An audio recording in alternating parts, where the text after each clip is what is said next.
Hiç mümkün müdür ki gökte, yerde, küçük büyük her şeyi muhafaza eden zat, yeryüzünün halifeliği gibi bir rütbede bulunan beşerin amellerini ve fiillerini muhafaza etmesin, ona layık bir ceza ve mükafat vermesin?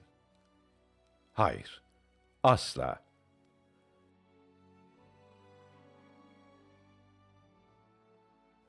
Bu delili yine iki başlıkta inceleyeceğiz.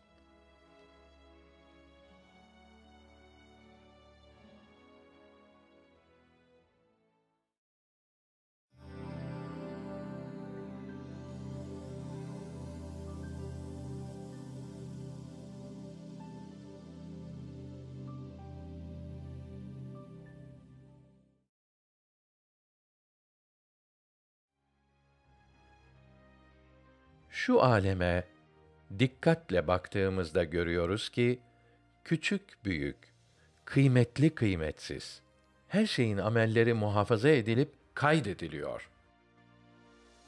Mesela çiçeklerin bütün programları ve tarihçeyi hayatları küçücük tohumlarda saklanıyor, muhafaza ediliyor. Bir sonraki baharda o tohum yarılıyor ve adeta o tohumdan çiçeğinin bütün amelleri neşroluyor. Acaba çiçeklerin bütün plan ve programlarını, amellerini ve tarihçeyi hayatlarını o küçücük tohumlarda muhafaza eden zat kimdir?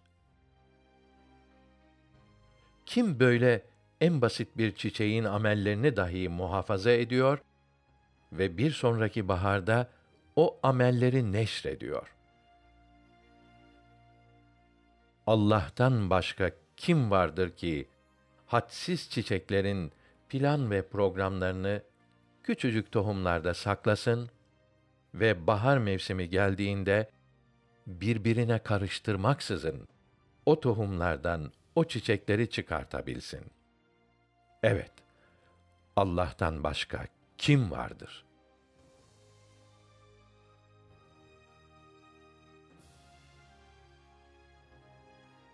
Bütün ağaçların program ve amelleri ise küçücük çekirdeklerinde muhafaza ediliyor. O küçücük çekirdek ağacının bütün amellerini ve programını saklıyor.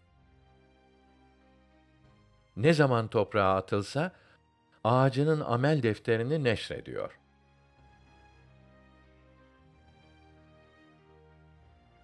Acaba bütün ağaçların plan ve programlarını küçücük çekirdeklerinde yerleştirerek o ağaçların amel defterlerini çekirdeklerinin ellerine veren kimdir?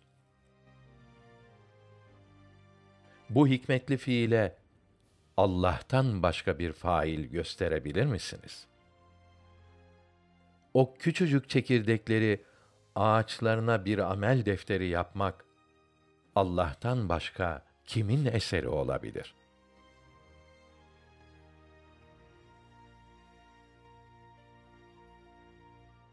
Hayvanların program ve tarihçe hayatları ise yumurtalarında muhafaza edilmektedir.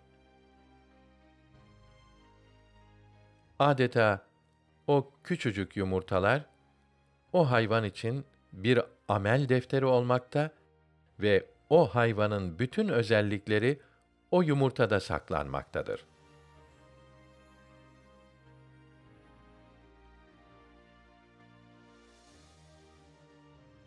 Acaba rengarenk bir tavus kuşunu o basit yumurtasında saklayan ve o yumurtayı kırarak ondan aynı tavus kuşunu çıkaran zat kimdir?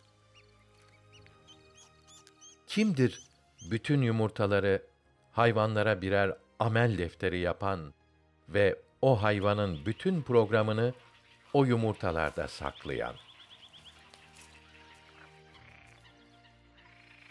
Evet, Allah'tır. Zira ondan başka hiçbir şeyin gücü buna yetmez. Çünkü muhafaza etmek nihayetsiz bir ilmi, hadsiz bir kudreti, sonsuz bir hikmeti, kayıtsız bir iradeyi ve diğer sıfatları gerektirmektedir. Bu sıfatları olmayanın bir yumurtada bir hayvanın plan ve programını saklaması mümkün değildir. Bu nihayetsiz sıfatlarsa sadece Allah'ta mevcuttur.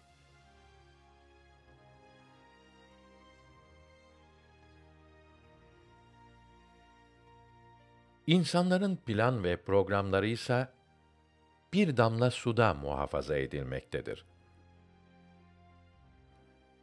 Nutfe denilen o suda insanın bütün planı ve programı saklanmış ve insanın bütün özellikleri o suda kaydedilmiştir.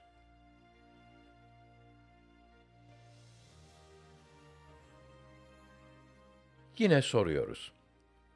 Her yönüyle bir harikayı sanat olan insanı nutfe denilen bir damla suda saklayan zat kimdir?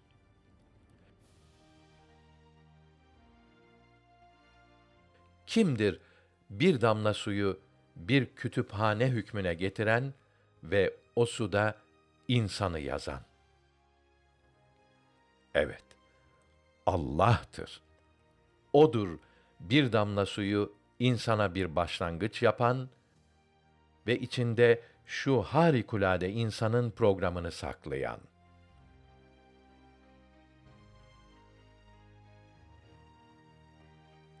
Ya DNA'larına ne demeli? Bir tek hücrede bulunan DNA molekülleri, her biri 20.000 sayfayı ihtiva eden 46 ciltlik dev bir ansiklopediye benzer ve bu kadar bilgiyi ihtiva eder. İnsanda ise 60 trilyon hücre vardır. Acaba her bir DNA'yı dev bir ansiklopedi yapan ve içinde 1 milyon sayfalık bilgiyi muhafaza eden kimdir? Elbette Allah'tır. Zira tesadüf değil bir ansiklopediye tek bir harfe bile kâtip olamaz.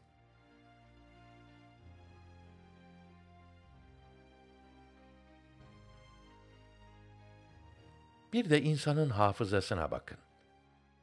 Tırnak kadar bir yerde insanın başından geçen her şey, bütün tarihçeyi hayatı ve öğrendiği her bilgi saklanmakta ve muhafaza edilmektedir.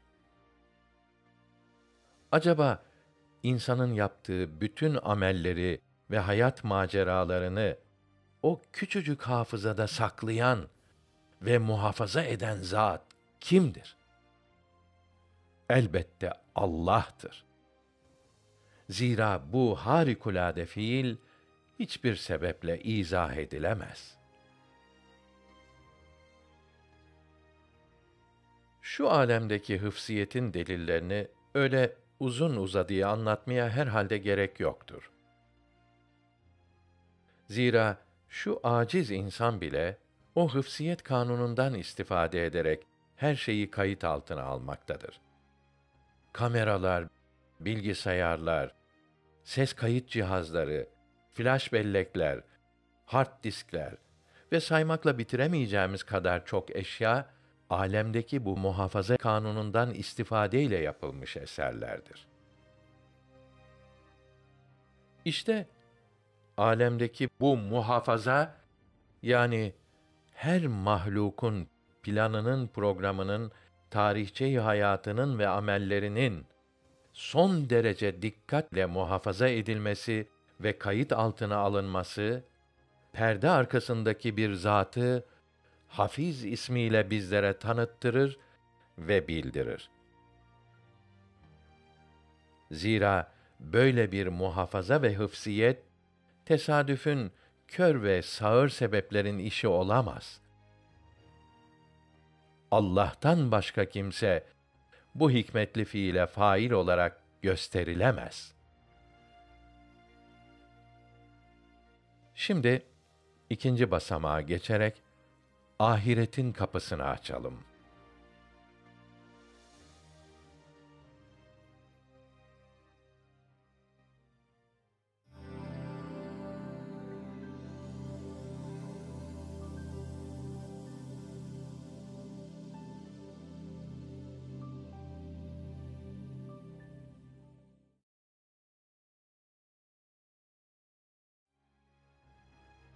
Hiç mümkün müdür ki gökte, yerde, küçük büyük her şeyi muhafaza eden zat, yeryüzünün halifeliği gibi bir rütbede bulunan beşerin amellerini ve fiillerini muhafaza etmesin, ona layık bir ceza ve mükafat vermesin?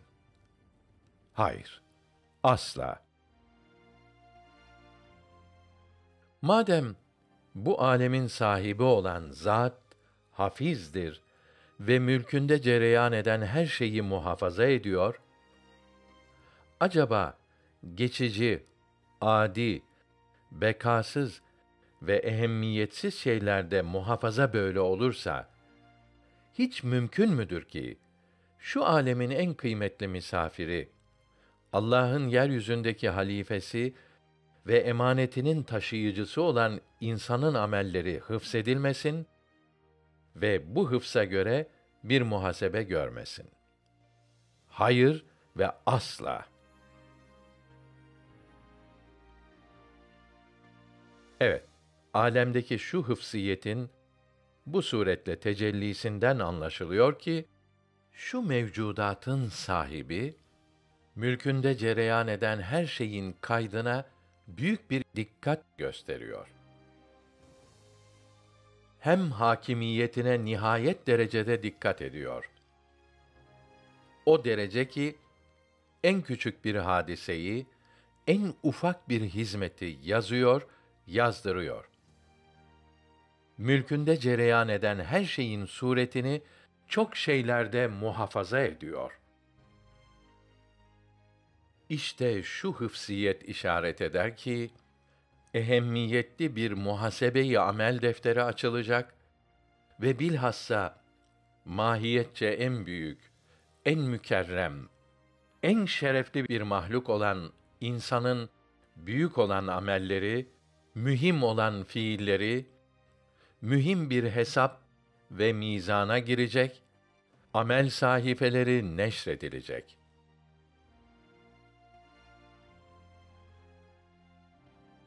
Acaba bir ağacın ruha benzeyen programını bir nokta gibi en küçük bir çekirdeğinde derc edip muhafaza eden Zat-ı Hafiz için vefat edenlerin ruhlarını nasıl muhafaza edecek denilir mi ve bundan şüphe edilir mi?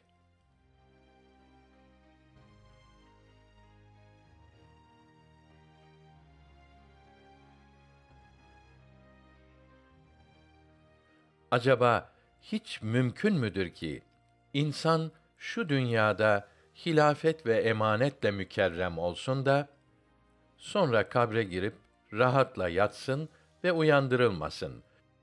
Küçük büyük her amelinden sual edilmesin.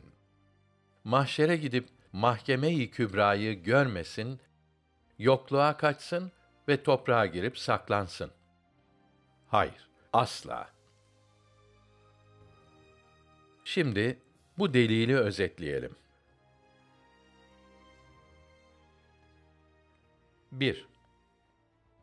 Bu dünyadaki her şeyin program ve suretlerinin, yani bir cihette amellerinin, tohumlarda, çekirdeklerde, nutfe denilen su damlacıklarında, hafızalarda, DNA ve diğer yerlerde muhafaza edilip saklanması ispat eder ki, perde arkasında bir zat vardır ve mülkünde olan her şeyi muhafaza etmektedir. 2. Çiçek gibi, ağaç gibi en basit ve kıymetsiz şeylerin plan ve programlarının muhafaza edilmesi ispat eder ki insanın amelleri de kaydediliyor. Zira insan bu alemde hilafet makamının mazharı, emanet-i kübranın taşıyıcısı ve Allahü Teala'nın has muhatabıdır. Cenab-ı Hakk'ın en basit eşyanın amellerini muhafaza edip rububiyetin saltanatına dokunan insanın amellerini muhafaza etmemesi mümkün değildir. 3. Madem insanın amelleri muhafaza ediliyor, elbette bu muhafaza bir muhasebe ve hesap içindir. Halbuki bu dünyada insan hiçbir hesap görmemekte ve suale çekilmemektedir. İşte bu halde ispat eder ki başka bir yer olmalıdır. Orada bir mahkeme-i kübra olmalı ve insan amellerinin hesabını orada vermelidir. İşte orası da ahirettir. 4. O halde diyebiliriz ki ahireti inkar edebilmek için ilk önce Cenab-ı Hakk'ın Hafiz ismini inkar edebilmek gerekir. Zira Hafiz ismini inkar edemeyen insanın amellerinin de muhafaza edildiğini kabul etmek zorunda kalacaktır. Bu muhafaza da elbette bir muhasebe için olacağından ve bu muhasebede bu dünyada olmadığından dolayı ahiretin varlığı bir mecburiye kabul edilecektir.